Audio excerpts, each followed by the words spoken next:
Are you ready? Let's do it. Are you ready?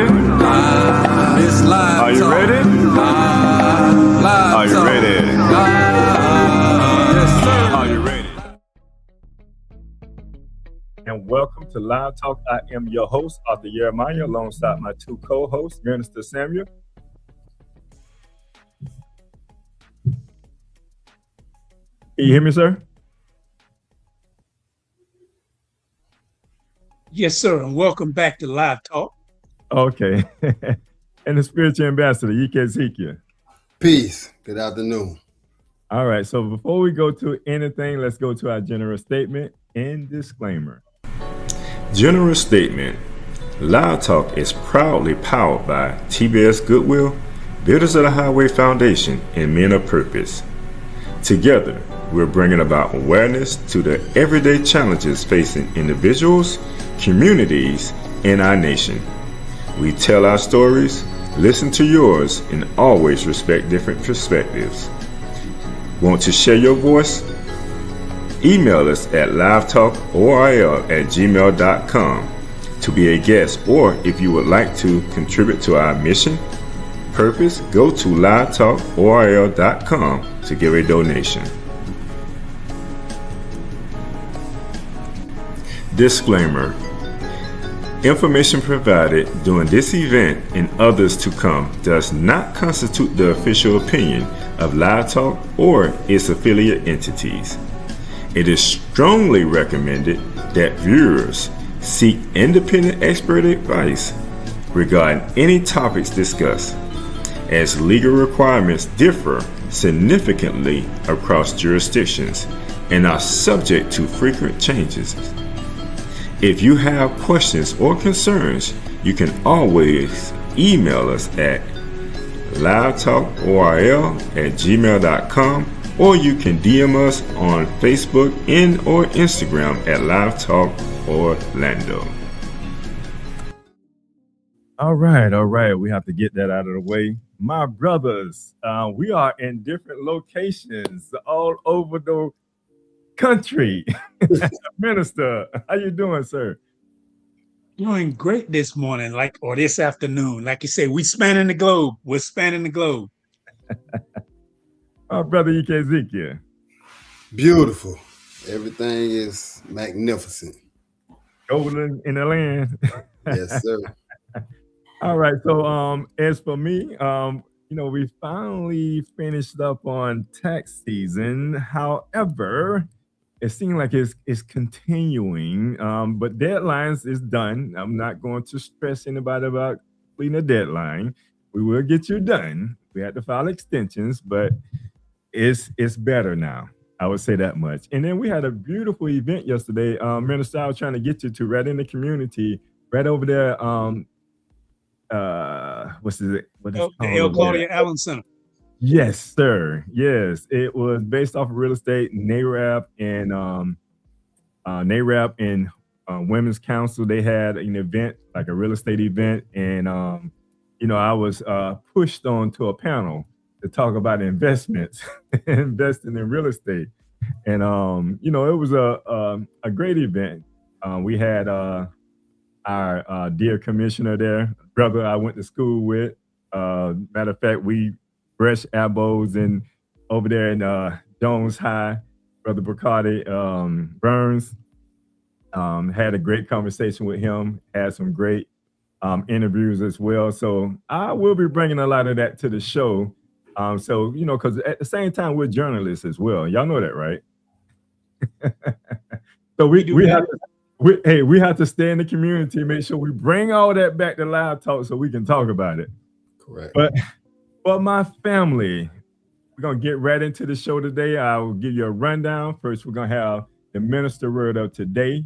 Right after that, we'll go to a commercial break, and then we'll come back with our main topic. We're talking about rebuilding the village, mentorship, youth, elders, and community ties.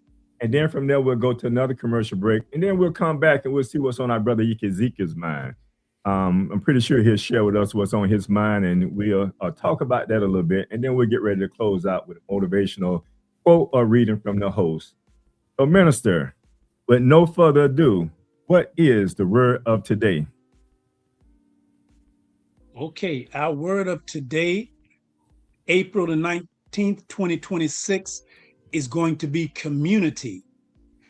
And community is defined as a social group of any size whose members reside in a specific locality.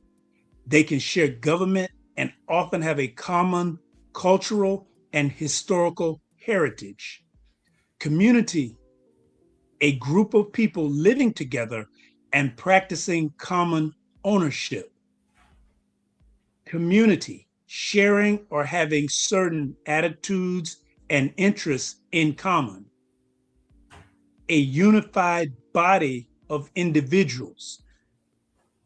Community, a group of people with a common characteristic or interest living together within a larger society.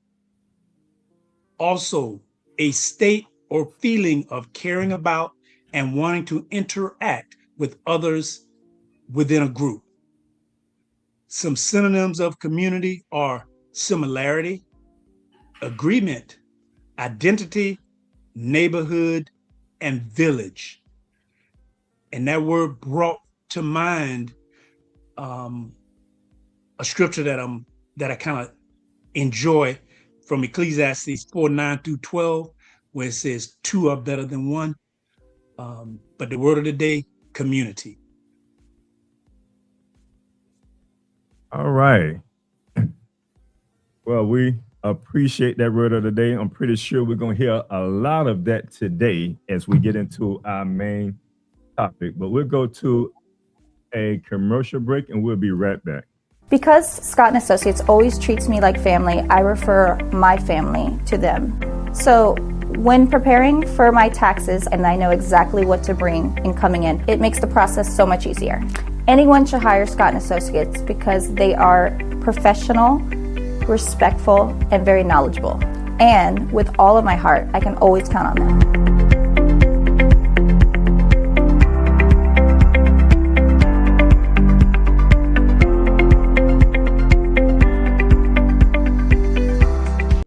What do all these people have in common besides a beautiful smile, healthy teeth, and gums? They all use Zadi toothpaste. Zadi toothpaste is made with all natural ingredients. Zadi toothpaste is fortified with moringa and baking soda. Zadi toothpaste is suds-free, making it an excellent choice for kids. All natural, fortified, and suds-free. Get yours today at noystore.com.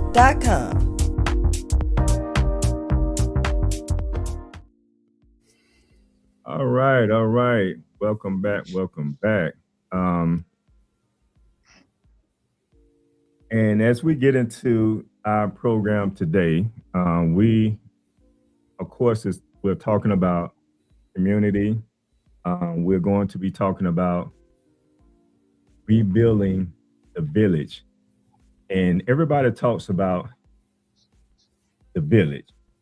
So everybody talks about this.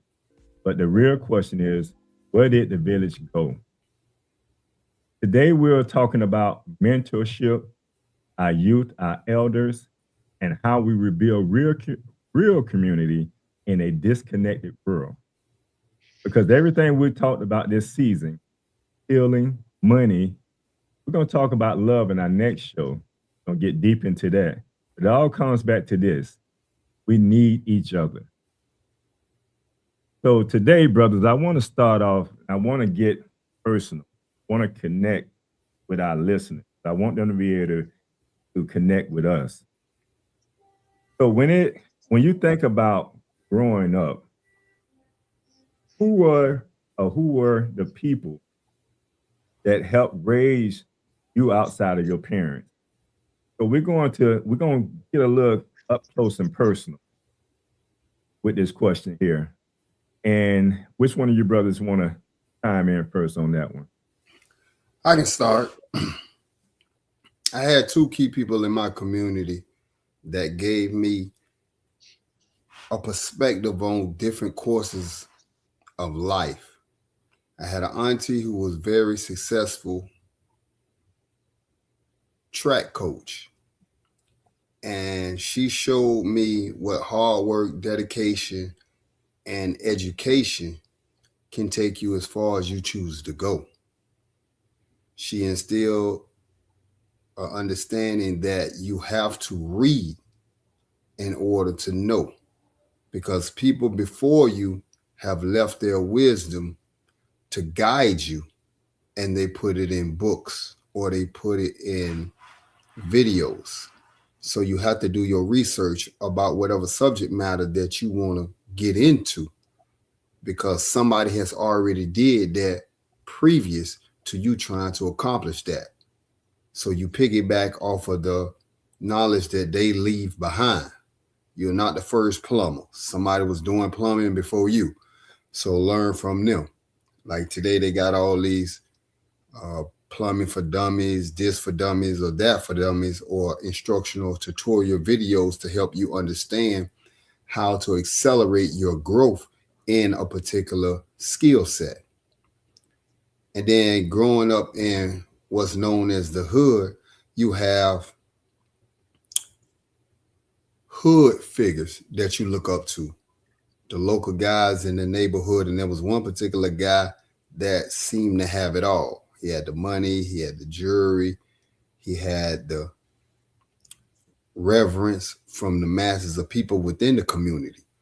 So he was somebody you wanted to be just like. You wanted to dress like him, talk like him. So as children, you young, you want to emulate somebody that has what you look for as success, whether it's on a positive or negative principle. And we know mostly in the hood, it's on a negative polarity. But since that seems to be the atmosphere that we're immersed in, it seems normal because the masses of people that's within that community, that's the lifestyle that they live. So that's what you gravitate toward. And, you know, he gave me mentorship. And he would give you rules and regulations that govern the streets and how you should live while you're in the streets, and your ultimate objective to get out of the streets if this is the route that you're choosing to go. So, like they say, even though you can be in a bad situation or in a bad circumstance, you can extract the good out of it and get the lessons in it to make you better. So those are the main two people that allowed me to learn how to become who and what I am. So I had both sides of the polarity, and I learned how to extract what I needed from both sides to become who I wanted to become. You had to have a vision of who I am and what was it going to take to make that a reality. So I'm forever grateful for those two people that was my GPS growing up. All right, bring us something. Okay. Just a follow-up to that. When you're talking about your auntie, how old were you at that time? Oh, this started when I was like 6. Powerful. She put me in the book club because a lot of the learning was tied to what I could get from her. So it wasn't, oh, I'm just going to be benevolent and go buy you some shoes or some clothes. You had to put in some sweat equity. And that equity was reading different books. So I learned that at a young age, the value of reading. And if anybody's ever read, you know the world that opens up to you. It expands your mind. It allows your creative juices to begin to flow because you get to see life outside of the atmosphere that you're immersed in. And in doing that right there, you know that the world is bigger than the hood. It's bigger than the projects that I'm in. So now in order to start living on the other side of the projects, because you see examples of it, you know, we grow up in sports. So we would have teammates that was not part of our communities. You know, they would be from the Hispanic community or the white communities. So when you would have gatherings, you would see how these people live. You would go to their neighborhoods and see the difference between where you live and where they live. So in your mind, you were seeing a dirty cup and a clean cup. And if you decided you wanted the clean cup, you needed the information that would allow you to move from the dirty cup to the clean cup. And that information, especially back then, you're talking about the 80s, was in books because you didn't have the internet to go and jump on in YouTube and learn how to do anything. So you had to get it by putting in that manual label. So you had to go to the libraries. You had to go places where that information was prevalent at. So, Sir, Minister, that person that pulled into you growing up. Well, I actually had quite a few. It was fortunate because when we talking about a community, I was fortunate enough to be raised. It was in a Black community, and the thing about us having shared values, a lot of the Black families then were either coming from moving out of the country or doing agriculture, where they were citrus workers. They would come into the city or different areas, but they would get there and the common thing was about they really had oppression and they were escaping that oppression. So when we were in a community, we really were a community. Like I say that because I can remember being 6 years old, walking down the street and not having fear, and not just me, but others. Where nowadays, who would let a 6-year-old walk down the street or be at home by themselves, and you didn't have to worry about them because you know that the next door neighbor, or like Miss William down the street, Mr. Johnson across the way, even though if you did something wrong, you know that they would take care of you and then send you to your parents and they would take care of you. At the same time, they also protected you. So it was really a sense of community. But if I went on a few persons, like of course my father was there, but I had a friend and his dad was like a military guy. So he had a perspective from where he came from. And it was Mr. Sampson. He would take us out of our neighborhood to other neighborhoods, sort of like what Brother Ezekiel said. And he would either take us to certain restaurants or bowling in different communities so we could see the other side. And he would talk about the values of how difficult it was for him coming up. And he didn't get that opportunity. And the education, like they had to, a lot of often, like him and my dad both dropped out of high school and went to the military for opportunities. So then they could get work and come back and be looked at differently. So they really gave us that value of he would instill about working and honesty and earning your own keep. And his wife would teach Bible study weekly, and we would have to, learn scriptures and come back the next week and talk about those scriptures. And I can even think about another one, like a friend of mine, his granddad. Half of them had 2-parent households, but then some had moms.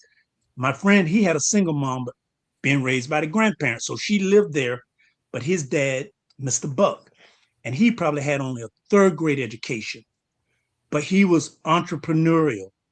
He had a pickup truck and he cut yards, but he would do work in really, really nice neighborhoods, Black, white. In white neighborhoods, he did it in Black. But even though because he couldn't go get a job downtown, but he learned how to hustle and he made his own money and nobody had to do anything from him. So he taught that if all you can do is a lawnmower, you got to know how to use it. And this was before weed eaters. This was before all of these backpacks. But he had an entrepreneurial spirit because what they came from, they was trying to instill on us that you can get through this, but this is what you have to do. And a lot of that really stuck when you saw them and heard those stories and realized what they came through. And even though we didn't go through it as bad as they did, and they were trying to make sure that we shouldn't have to go through that and not to go through it. I tell you, and as you brothers were just, speaking, I'm sitting here thinking myself, I raised in a single parent household. My mother, she didn't pass ninth grade as far as education. Um, I had my grandmother, but we're not talking about parents, and we're talking about that person outside of that. Then I have to look at the community, and first person that somewhat come to mind was Mr. Curtis at the Callahan Center, where we used to go, and although we didn't have money at the time, he provided a environment that we can come in and just socialize as young people and be able to play the games, etc. And then also, I think Brother Ezekiel alluded to it as well. Like when it comes to sports, you had coaches that influence you from a discipline standpoint. But the one thing that I was missing was that interaction from a personal standpoint. How to look at someone to know, like how to look at a male figure, how I should be. And I contribute that to one of my friends, his family and his dad. He used to, he went to work every day. He had a family, had a wife, and, him being one of his sons, and he had a household that he had to provide for.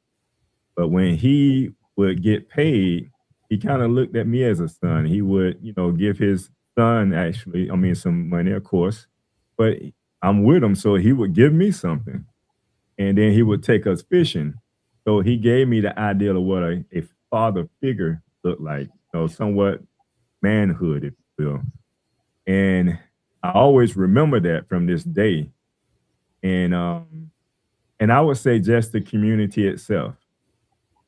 I believe we really did have a village coming up, because I remember if you did something wrong and somebody seen you say, "I'm gonna tell Lucy." Lucy was my mother's name. I'm gonna tell Lucy, and then if you hear that, like you straighten up real fast, because you don't want, Lucy to know about what you did. So, having that village and having those eyes around to be able to keep you straight was very, very important. But one of the things that neither one of us, that neither one of you brothers mentioned was, and I thought maybe that would come out, was the church. And the church, you would think the church would be something that's close to the community, which I believe it is. It just wasn't close to the community when I was growing up. Like I didn't get that same feeling that a lot of people may get today or may not get today.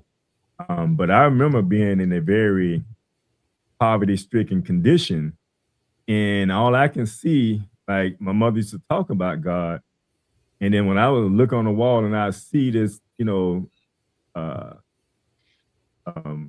see how a different persuasion of people, I would say, that didn't look like me. I would ask her about that, and she would just say, "It's God." I know, being a young boy, you don't really pay that no attention. You don't even get into the gist of that. But growing up now, I understand she was not. She wasn't educated enough, or she was, brought up a certain way that's what she believed, and a lot of people believe like that. But as you become more conscious of certain things, you understand that our people have went through something, coming out slavery. Because my mother, the drop out of school, she obviously had to help out with the family. So that took away the opportunity for her to get full education at that particular time. So I had to grow up knowing what she knew, and didn't have that outside of that person to be able to pour into me, to give me the information and knowledge I needed to be the best that I could be. I had to learn however I had to learn. So although, I say all of that, there still was a village of people that watched over us and made sure that we was walking that straight and narrow path so that we don't go astray. But we know as time goes on, there's certain things that happen. And as we know right now today, and we're going to talk about that a little bit right now, from that particular time there, well, we didn't have, I think one of your brothers alluded to, we didn't have the internet. We didn't have a lot of the things that we have today. And it seems like we're at a point of rebuilding that village because the village been disconnected for so long. Do you think kids today have that same support that we had coming up? Or what could be the change that's needed in order to, bring about that support, considering the day that we're in right now? First, absolutely not. They do not have a support system. Second, there's numerous changes that need to be made in order to get that village concept back. And looking at the flow of society is going to be extremely hard because since COVID made everybody stay inside, people have got comfortable with staying inside. So in communities, you don't see children flooding the streets anymore playing games and just being outside. The technology world, video games, the phones, all of these keep the children rooted in one spot. So they can get a tablet or iPad and go sit down for hours and play on that right there. So it's killing the social fabric of the community because the community is not interacting. So if a child is not in some type of sports program, then they're being socially held back because they don't get the interaction with their peers. And then if you have a child that's shy, naturally, it's during school, it's hard for them to be outgoing and meet people. And then when they come home, they jump on the games. They grab one of the technical machines. So they're never going to overcome that right there. And we know in this day and age that these children with these games have become so addictive that when a parent does take it from them, they throw temper tantrums, they spaz out. So the community mindset is dwindling. There's no community events. There's no, I see your child in the streets cutting up. I can't say nothing to him. I can't punish your child. It's going to be serious repercussions about that. Those parents are going to come out in a rage. They're going to be irate about, hey, why you said this to my child? What make you think you can do this to my child? So it's no longer the neighborly mentality to where, okay, they trying to correct my child when I wasn't there to help my child do better. They're going to take it as a personal attack. And now they're going, you think I can't, it's a lot that's going on that's eroding the community mentality. So the things like the mentorships, the Boys and Girls Club, places like that are needed because now you get these children that get the mentors outside of the household that will allow them to be able to see and learn things that the parents can't teach them just because they have different experiences. Your mama ain't never been a football player. So your coach, your football coach, he could teach you about football, but they also give you life lessons in the process of that right there that she can't give you, especially from a male perspective. So we have to start doing something to bring the sense of a community because right now we're not a community because one of the denotations of community is a group of people together with common interests. We live in the same neighborhood, but we have no common interests. Everybody is doing their own individual activities. It's not for the benefit of the community, it's just for the benefit of their household. Most people don't even know their neighbors these days. People are not interacting.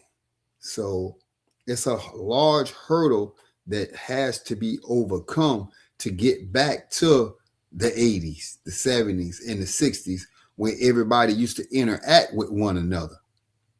And I think, as I said, technology has brought about that great divide, because in our day and age, you was outside 5, 6, 7 hours a day.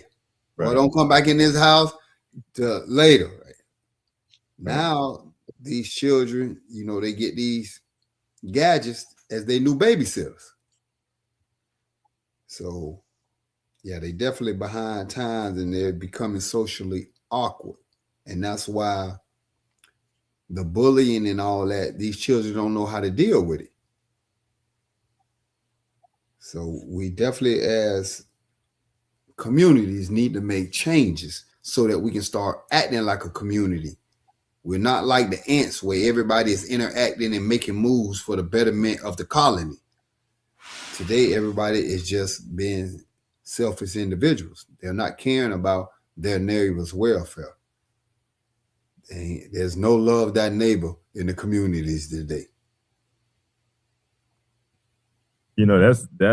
It's so many stigmas that goes on in the Black community that keeps us divided and make one defensive when, like you said, when it comes to correcting someone's child or just being a part of that village. And I think that comes from the young mindsets of parents that that they have instilled. And if they feel like somebody is attacking them in any type of way that make them feel uncomfortable, or if they grew up a certain way, they feel like they have to defend that instead of embracing that. So that village mentality makes sure that our children are growing up properly. But Minister, what's missing now that you had then? And I think you all are saying it, and like part of what was missing, because we have different generations, and because technology, the internet, and the digital is where it is, the community that a lot of people, the society embraces today, is a community that's not, it's not their neighbor. Because like you can go online and video chat or talk to someone on a Instagram or whatever, and they can be in another state. And I guess that has its benefits, but what happens is when we had the community was actually closer, where you could reach out and touch someone. Like you had mentioned about community centers, and I don't know if a lot of youth are even aware. Like, you remember we would go to the community centers and they would have games. The coaches were there. We would spend hours there. And it was a group of children that we interacted with, not just this was after school, not during school, like evenings or summer programs. But the community that they have now, for example, if you playing basketball, you get together with the group that you're playing basketball with at the game. Or if you're in music, you might get together with those doing music, or if y'all got a chess club or bowling, they get together so the communities can be like disconnected, where a lot of times now the parents you can have 20 parents that'll drive their children to a common event. But when they leave that event, they going all back to different neighborhoods. And that's a broader community. But what's missing is that the local community, like with your neighbors, like how many today, when you move into a neighborhood, do you actually like know your neighbor or the people down the street? Because I know I can remember having friends in the community the different neighbors on the same street. And you could have been from a single parent household, you could be from a two-parent household, but if somebody was having dinner, if somebody was hungry, you could come to my house, and we will, even though it was a big household, we will find a way to get you a meal. If I was down the street and they were having dinner or lunch, I don't care how many kids it was, if you wanted a meal, they would make you a meal and they would allow you to eat, because we had a real sense of community. And I'm talking about people on your same street. That's almost unheard of in most communities now, where you don't have to, you don't even have to subscribe to Halloween, but a lot of us grew up with that tradition. But back then, little kids could go out, you could do Halloween, and your biggest fear was you didn't want the kids that was older than you, stealing your bag of candy once you got it full.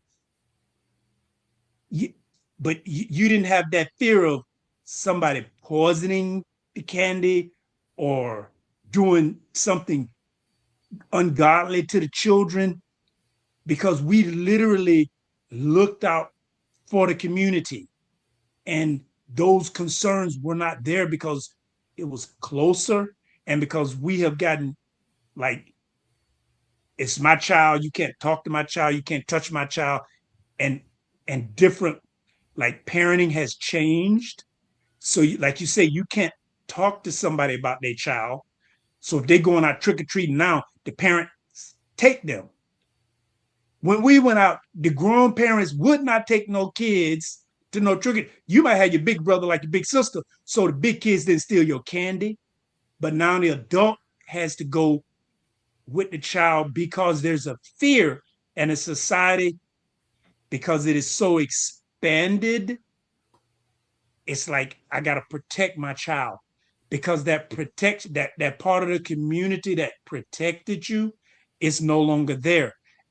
And one of the ways to do that is we have to start reconnecting literally with our neighbors, like our neighbors.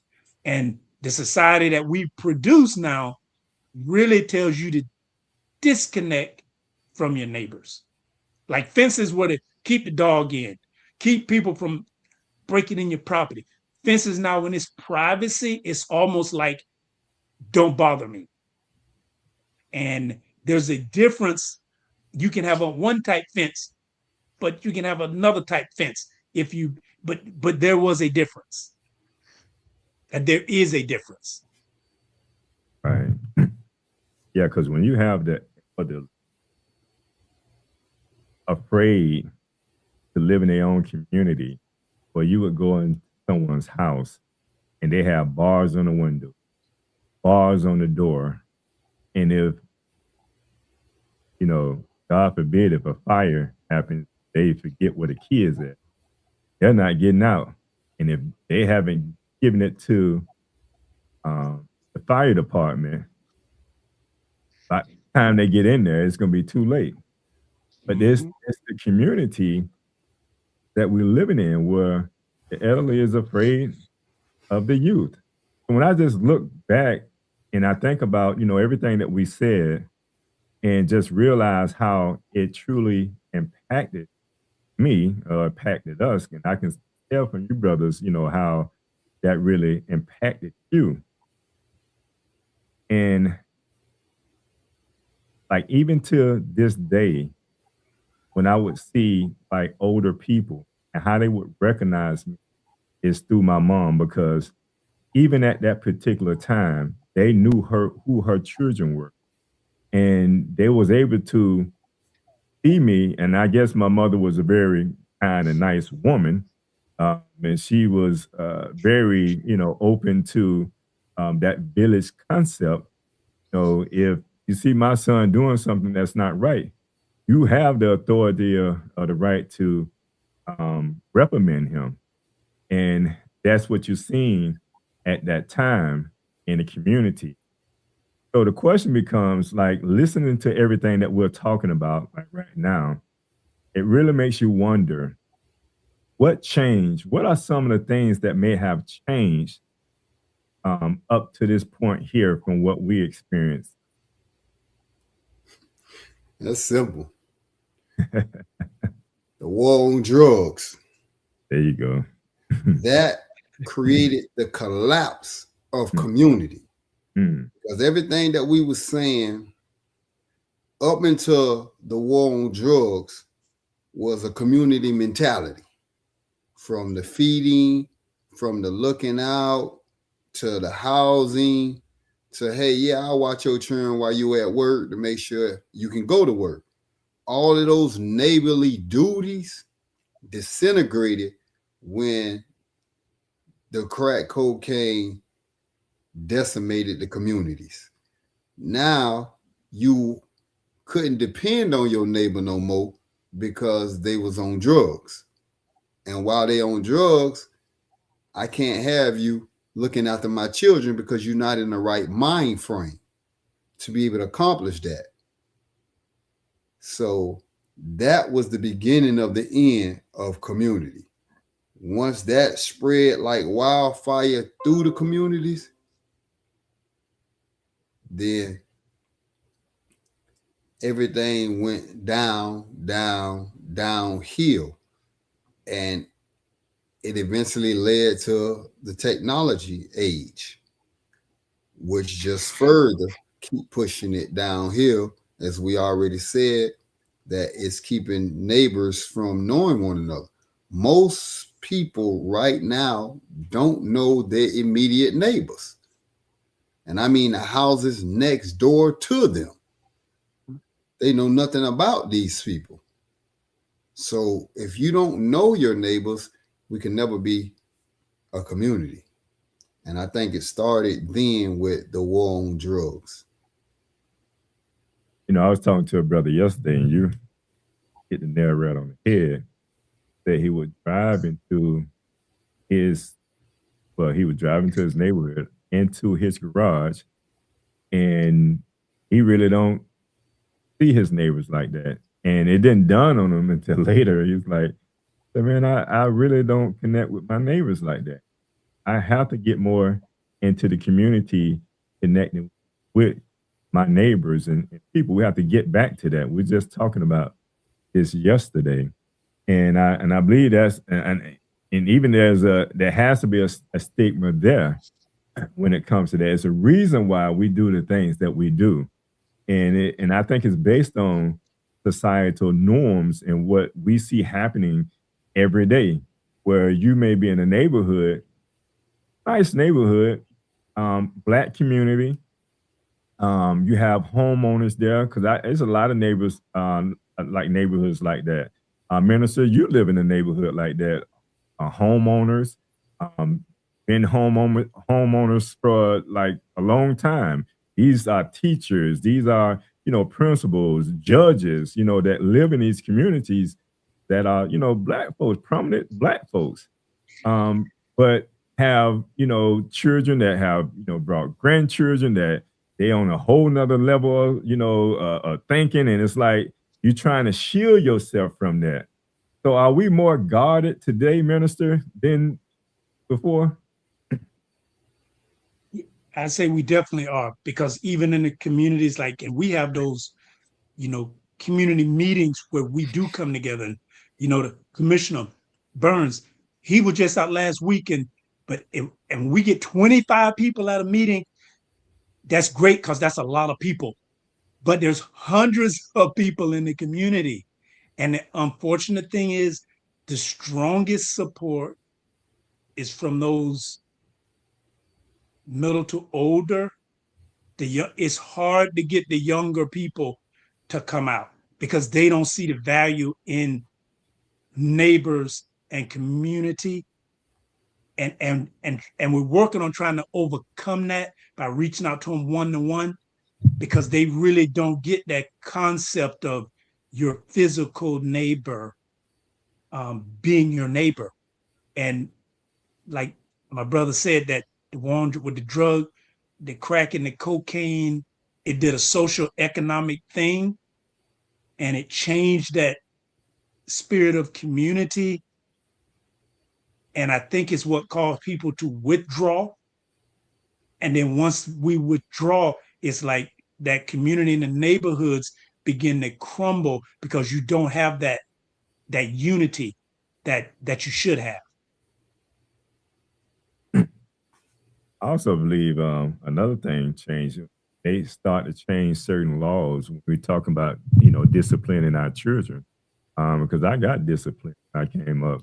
And back then, during that time, that was a common thing in the community.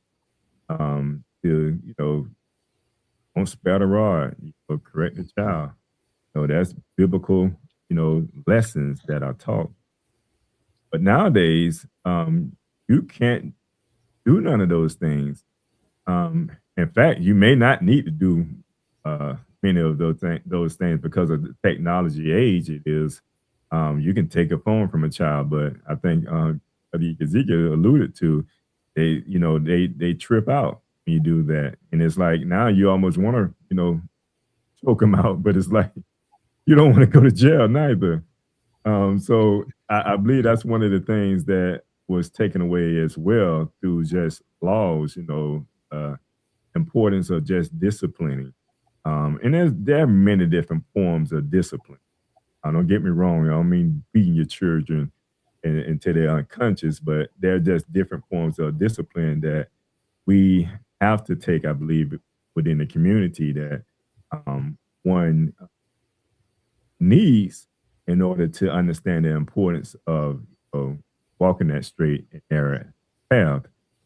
But also, when we talk about nowadays, and I look at some of the organizations that I work with, like MOP, Man of Purpose, and one of our missions is to get into the community, to bring back the knowledge to our youth of who they are, because I think that is missing. When you don't know who you are, and the school systems are not teaching that, you tend to fall into this place where you're trying to just fit in with society. And Brother Ezekiel, your aunt, she was very vital part of your life to be able to teach you that, because a lot of our youth are not being taught that, and nor are there a lot of mentors out there that understand the importance of that. So do we believe, having this information and knowledge is a busy lifestyle is what take away from us, like pouring into the community, as we create some of these organizations, understanding the need in our community, how does a busy lifestyle play a part in, us getting to that point of really pouring back into our community? Well, that's a vital obstacle to overcome, because that impediment implies that first, everybody has the mindset to where I have to secure my house. So I have to work. I have to look after my family. So depending on my job, the time that I have to put in on it, and then the time I come home and put into my family, is I may not have enough time left over to pour into the community. So you have to make a conscious effort that you're going to carve out time for the community, which means you have to create a schedule for yourself and see where you can eradicate certain activities that are non-productive. So instead of sitting around watching 2 hours of my favorite TV shows, I can cut that back to an hour and go out and give to the community for an hour. I mean, most of us are church-going people, so we believe in paying tithes. And we have to understand that that 10% that's tithe also goes toward your time. It's not just monetary. So your time in investing, raising up the children in the community, giving them wisdom that only you have from the experiences that life has given you. So we can't use it and say, I just don't have enough time, because you make time for what you want to do. Mm-hmm. You're going to do that, because if I offered you $100 million to do something, you're going to make the time to do it. You're not going to tell me, well, I'm too busy to make this. No, you're going to move things around in your schedule. You're going to cancel certain things, and you're going to be where I need you to be at that time because you're looking at the reward. So if the children are our future, then we need to be looking at the reward. Because if I can pour some wisdom about relationships into the youth, then these youth may grow up dating my granddaughters, my daughters, my nieces. So if I can give them the wisdom of what it is to be a man, then that's less abuse that I have to look at down the line. Because I know you're going to be able to court her in a manner and treat her as she's supposed to be treated. So we have to start carving out time for the community if we want to get back to a community mentality. We can't be too busy. And unfortunately, you see that, as I said earlier, even in their own household, they're too busy to interact with their children, so they give them these gadgets as the new babysitters. So if you ain't going to do it in your own house, yeah, it's going to be rare that you're going to step outside of your house and pour into other children. And the key factor is that what you said about those laws being altered, because now disciplining children can cost me more than I'm willing to lose, especially if I have a wayward child that needs that rod. But I know, again, the consequences of that right there. And so that's stopping people in the community from trying to chastise other people's children, because not only can you get it from the government, you can also get it from the parent themselves. And since most of these children now are young when they're having children, they have a concept due to their upbringing that, hey, man, you ain't got the right to say or do anything to my child, because that's most of their mentalities, these people in their early 20s. You can't really tell them anything. So they're passing that wisdom on to the next generation. So there's a great generational gap between the elders in the community and the younger people in the community that definitely needs to be healed. This kind of leads me to, just thinking about the trust. When it comes to connecting within our community, there's a lack of trust. And I know I talked about MOP, but Builders of the Highway Foundation, another organization that I work with, minister you work with as well. When it comes to that trust factor, we're seeing a lot of our elders that don't trust youth because of the mindset that the youth currently have. Where does the lack of trust play a part in trying to rebuild that community, Minister? That trust, it has to be reestablished, but it has to go both ways, from the adult, but also from the youth.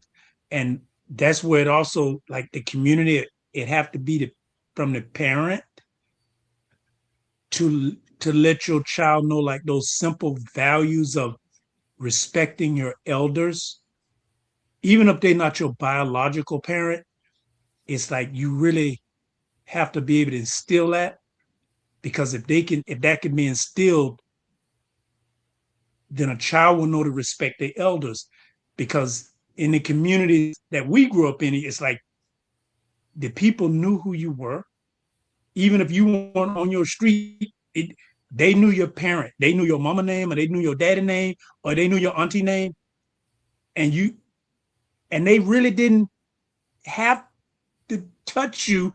It was I'm gonna tell your mama, I'm gonna call your daddy, I'm gonna tell your auntie.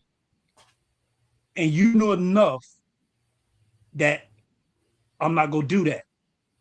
But because that trust now has been diminished, Like, and we know, hey, we would have fights when we were kids, but you know, if you had to go do that in a particular place and a spot, because if you just did it, you could do it in the street and in front of the house, but that was gonna be a quick fight because the parents would come out or an adult would come out and they would either stop you, and it's like they knew your auntie, they knew your daddy, they knew your mama, and they was gonna squash it.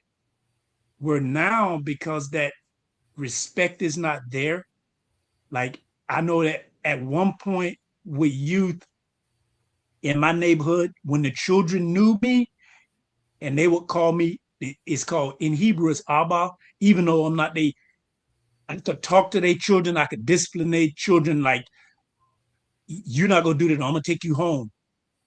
But with children that you don't know, and they can be young, but you really can't discipline them because they can be 15 and they're packing, and they can be doing something as simple as, it's like, why are you on your bike in the middle of the street and you're blocking traffic? This is in a residential neighborhood. And if you tell them to move their bike, the mindset, because the trust is gone and that respect isn't there, it's like a 15-year-old is carrying a gun, and is it worth you getting shot or shooting a 15-year-old because because the way some people drive it, you in the bike in the road, some people will hit you. I have enough respect to slow down, and I'm gonna let you get out of the way and go around. But it's those simple interactions where we talking about trust that has to be put back, and it begins at home. It begins in the churches. It begins in these laws that you have to be able to trust your neighbor. See, because people will change the law, and then the law say you can't touch a child, and that's the law. But guess what? If your child break the law, when the red and blue come out there, oh, they gonna touch your child and put a hand on them. They gonna put a nightstick on them, or they gonna put a bullet in them, and there's nothing you can do. So you need to ask yourself a question.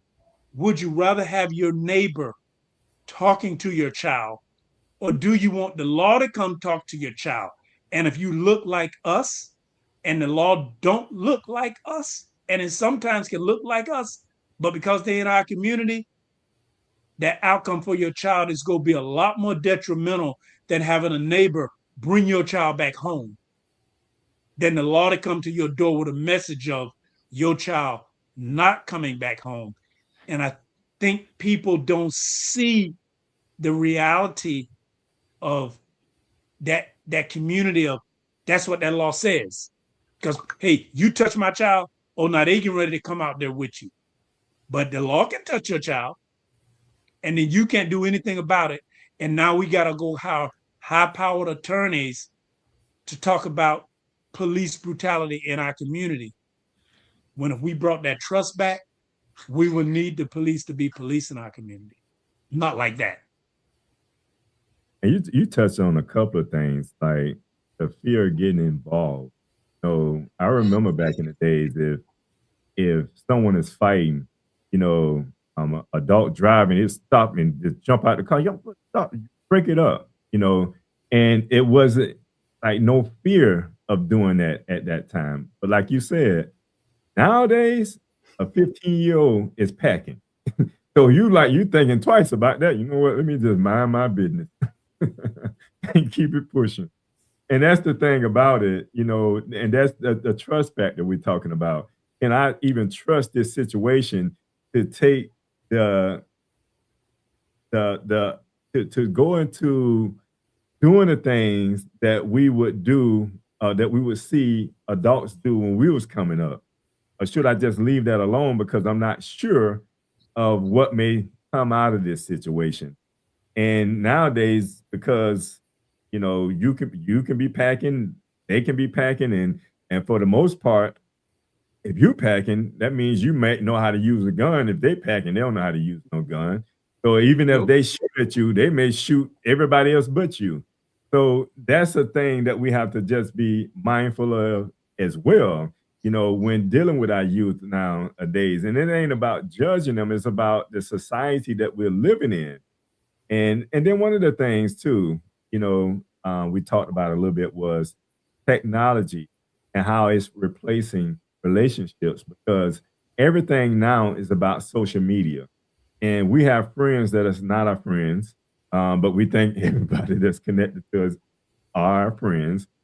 We don't really know what a friend is. I understood, from a very young age, or I would say when I went into the tomb, that I really understood what a friend was. A friend was somebody that has a mutual understanding of our relationship and how I felt about those who I called my friends.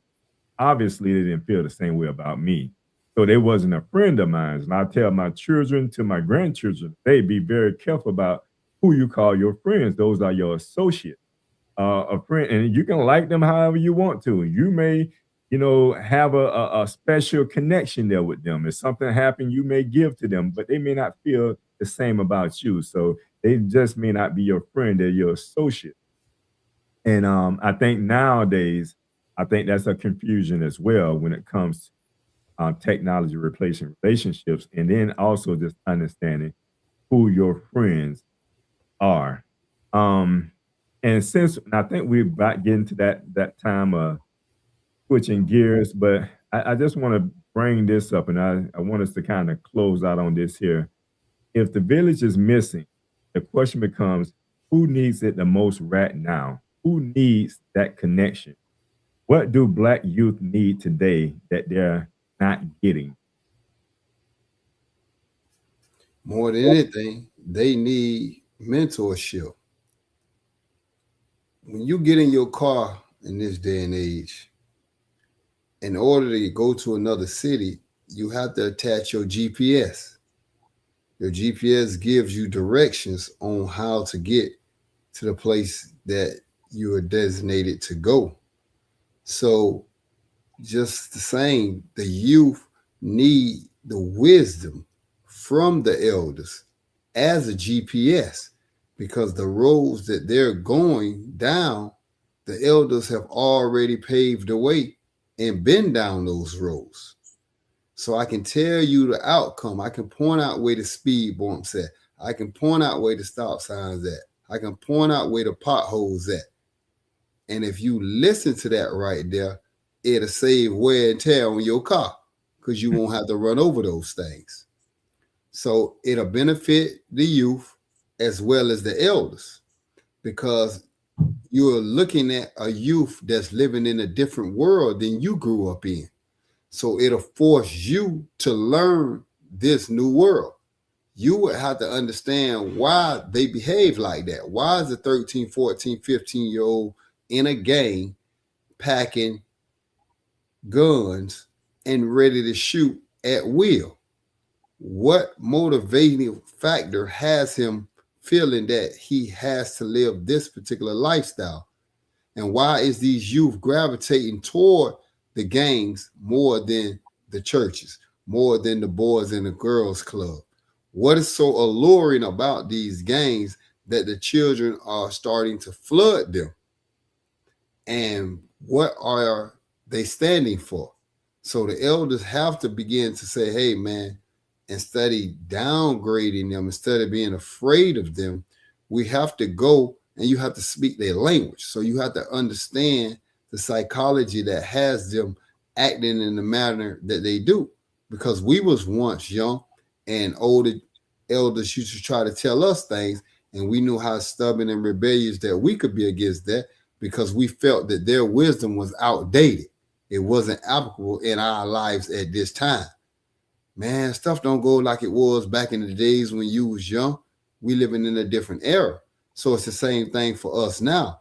So you have to begin to understand and do a little research and see why they act like that. The music that they listen to, the TV shows that they're watching, putting them in a particular mindset. So we have to understand the influences that's going and being poured into our youth. So the mentorship program is very, very important. Without that right there, then our future is extremely bleak. You look at it. Our communities are being decimated with single mothers, young men, now, and at alarming rate, young women being placed in juveniles, being sent to prisons. So in the last 10 years, the Black woman has been locked up more than any other ethnic group. She is surpassing the Black men even. So something is wrong with that. And some changes need to be made. So again, we have to become a community again, instead of just being a bunch of individuals that live on the same block. Just on some, brother, like that mentorship gap. I believe that is one of the biggest things. And I think that goes back to just talking about being too busy. So we always talk about we're busy, and we're neglecting that part. And and come to find out, the more we neglect that, the more crime we see in our community, and just the more hell that goes on in our community. Minister, are we listening to the younger generation or judging? I think it's a combination of the two, because the positive side with the, like, I guess from these millennials, Gen Z, and Alpha, and they have technology, so they've been raised differently and they see the world differently, and because of a lived experience is where that mentorship come in, and that understanding. But it's like if you can get a high tech job, and they learn the computer, they learn digital, it's a touch screen, so it becomes a little abstract.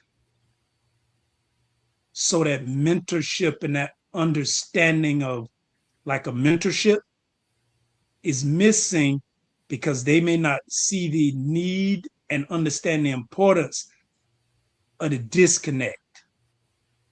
And I think like we have to build that bridge of you have to be able to disconnect from the social media, disconnect from the phone, disconnect from the television, and actually reach out and touch, because there are real people. And it's great that people now, like, they can work from home. Some people work full-time from home. They don't have to go into an office, or they may go in for a few hours, and they can make really good money doing that. And that's not a bad thing. But when the children don't have to reach out and touch a person, that's where that live communication and how to interact with someone, how to respect the differences in others, is where it misses the mark of. That's where that mentorship, I think, is missing, because you really have to be able to reach out and touch real people. Like we talk with AI, when you can't have children with artificial intelligence. You can't play you can play basketball on the screen, but you can't physically play basketball without touching another person. And I think that's where the young and the old, we miss it, and we have to be able to bridge that gap of, yes, we have technology, but we can't lose that human connection.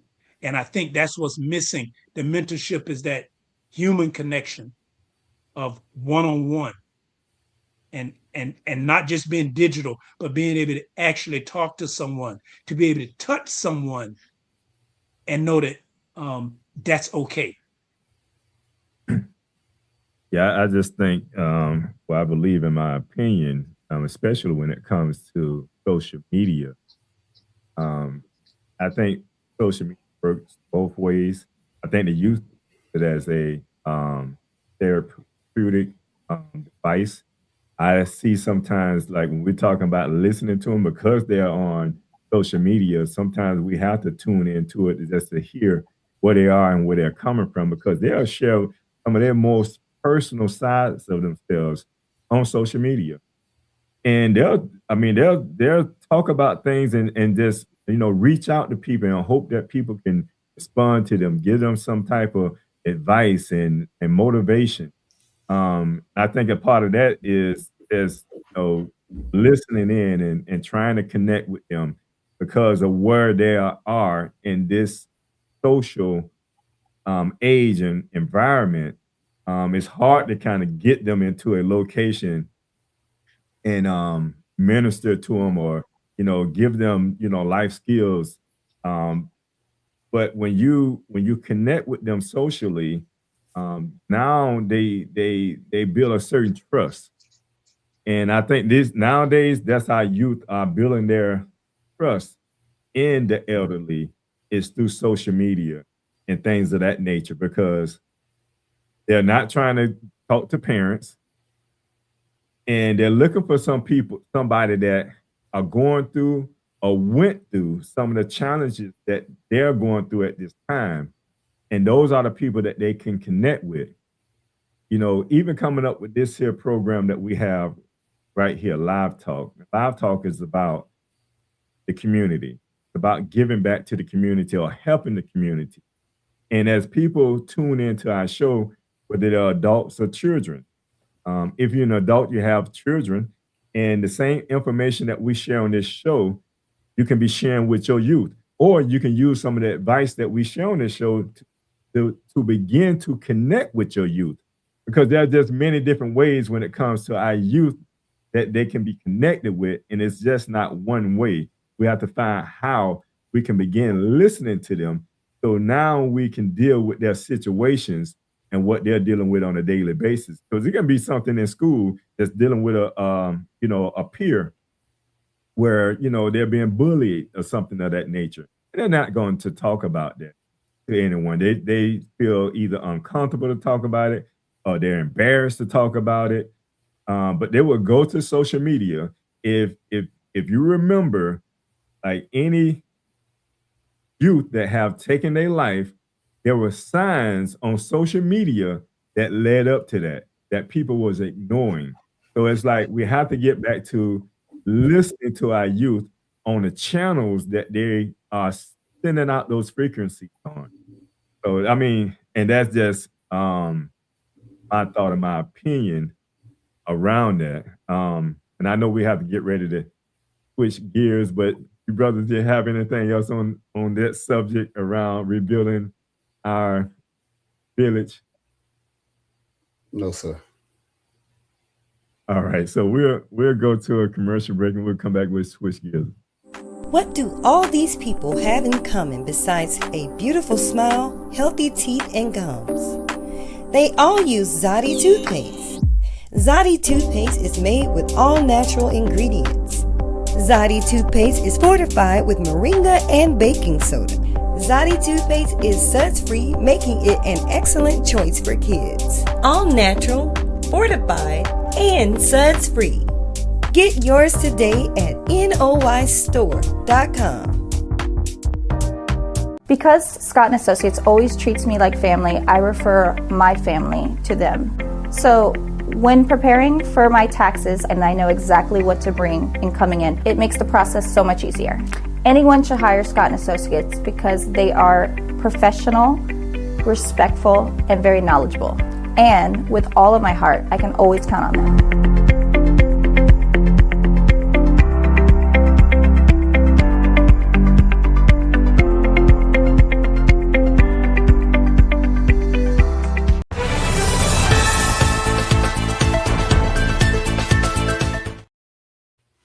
All right, before we switch gears and I turn it over to you, Brother Ezekiel, we did have a comment that came in. And what was that comment again, Aaron? Okay, and who that came from? You see? Okay, well, for the comment that came in that you're interested in joining, was it joining the community? Yeah. MOP, Men of Purpose, we have a trade show event that we do every year. We're right now trying to get more into the community centers, but since 2020, when COVID came about, we switched gears a little bit because people wasn't connecting like they used to. And that's where a lot of this social media disconnect came from, because um, that's what evolved over that period of time. And that's why you see Live Talk today, because we wanted to stay close to the community in this form and fashion, because we know this was the new age. But definitely, we are a group that love community activism. We love being in the community. Builds Our Highway Foundation, which is our nonprofit side. You can donate to the organization as well. For those out there that want to commit to some of the efforts that we put forth in the community, you can donate as well. Do we have that link for donation? You have that still? Okay. Well, if we don't have it, we'll make sure it's on either our Facebook page, or you go to Live Talk ORL.com, and then you also can go to that donation page as well. All right. I will now turn it over to my dear brother Ike Ezekiel. What's on your mind, my brother? It's been exactly what the word of the day was: community. Because one of the things that I've been looking at in the communities that I've been touring is ownership. And we've always spoke about how in the Black communities, we lack ownership of the businesses that's taking the dollars in the community. It's always other ethnicities and different nationalities that come open up their shops in our communities and take our money and invest it back into their own communities. So one of the power that can come from us becoming a community again is that we can pool our resources and begin to get the businesses. You look at one of the pillars in our communities, which is the churches. And within those churches, you have men and women of all different trades, all different skill sets.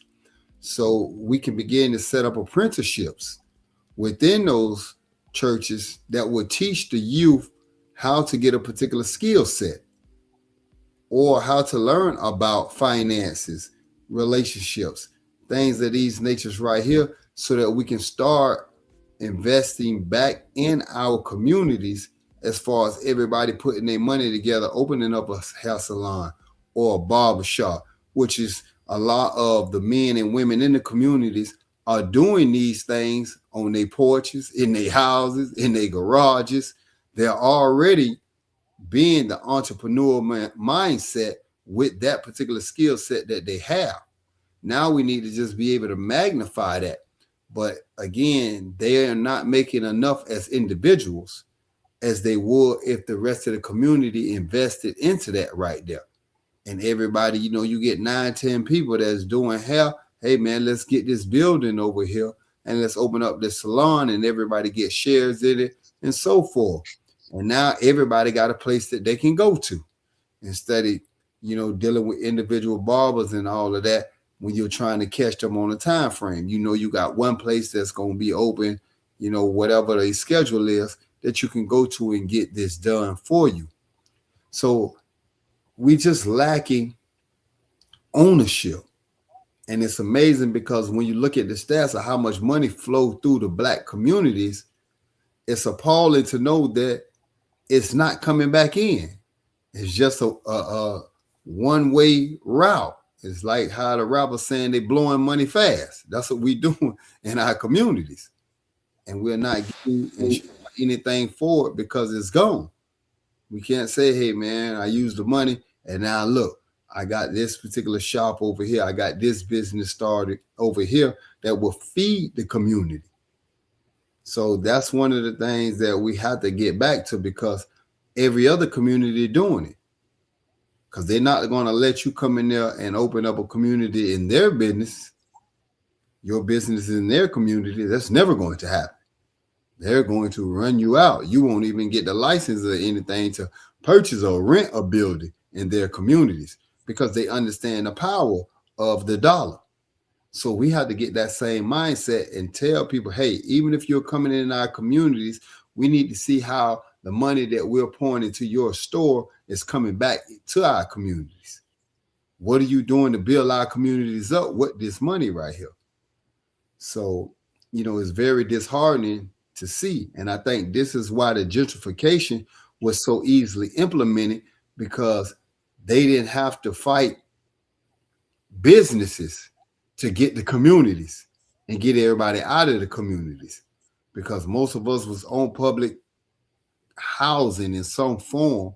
So it was easy to just reshuffle and move you from the known projects that was in our communities and scatter you throughout the city, because you didn't have no ownership of anything. Well, they wouldn't have been able to buy these buildings right here, especially at the prices we would have offered.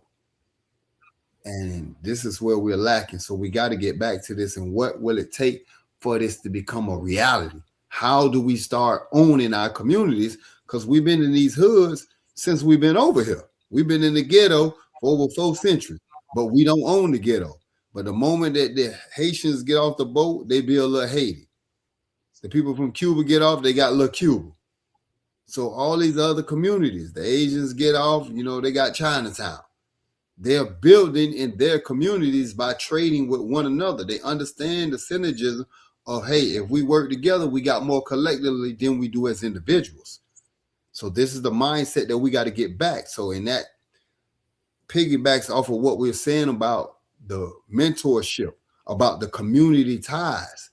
You live in this community. What are you doing to make it safe so when you come out to go to your mailbox, somebody ain't lurking in your bushes? You got to want better because it benefits you, because you live in this community. And as elder people, we seem to have a fear of the youth because of the mindset that they have. So you should have a vested interest in trying to change that type of relationship. So that's you hit the nail right on the head, because even in our community, when we begin to try to create something, somebody try to tear it down, because you would rather buy from another nationality than to buy from me. I've seen that so many times. Or you'll try to, let me get the hookup. But we don't understand the importance of the small business within the community, because when there's a need, that's what we're going to. We're going to that small business when it comes to any type of need that we have. And when you can connect with somebody on a personal level, it's a lot better than trying to connect with, big organization or big company where, they have to go out to corporate to try to get some funding. But when you have that community connection, that's very important to our growth as a community. And Minister, I have you chime in on this, and we got to get ready to shut down. That's what I'm getting a signal.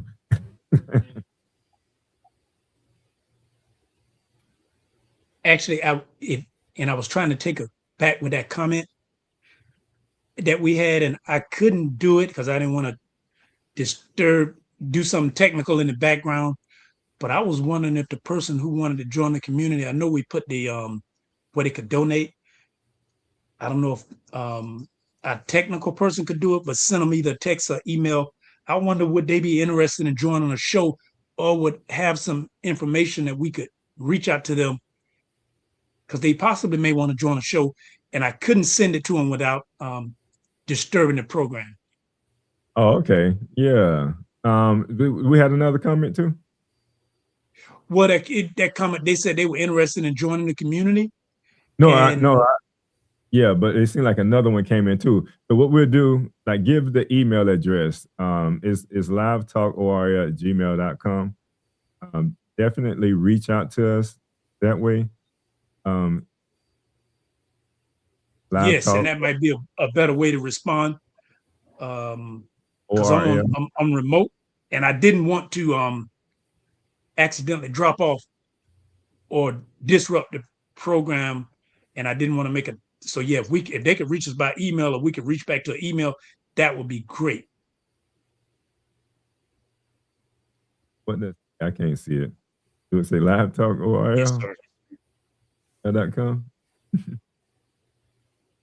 It did pop up there for a quick second. Leave it like that. Yes. All right. So that's our email address. Was there another comment that came in there?